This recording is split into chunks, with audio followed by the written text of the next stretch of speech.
Okay, so now let's go ahead and look at the second part of the question. So if we take the wild-eyed is going to be the female, and the white-eyed is going to be the male from the F1 generation. So our female would look like this, and that's going to be crossed with a male that is white-eyed. So let's go ahead and do a Punnett square to see the outcome of that cross. I'm just going to erase, make some room.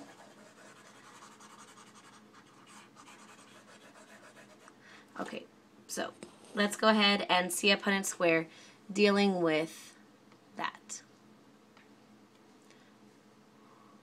So here we go.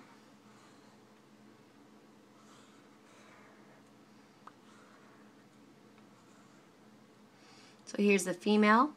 She's wild type, heterozygous. From the F1, here is the male. He's white-eyed.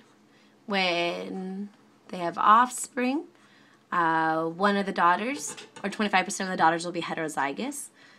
Sorry, not 25. 50% of the daughters will be heterozygous. 50% of the daughters will be white-eyed. 50% of the sons will be wild type, and 50% of the sons will be white-eyed.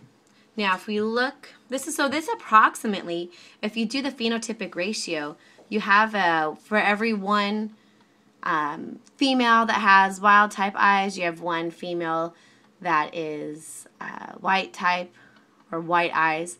Basically, you come down to a 1-to-1-to-1 ratio. All of these are equally possible in the offspring. So if we look over at the data for the F2 generation, it's approximately a 1-to-1-to-1 ratio.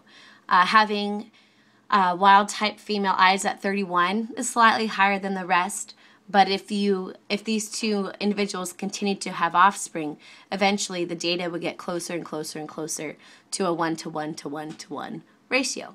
So our hypothesis of the original traits at this locus being sex-linked appears to be the best possible answer for this question.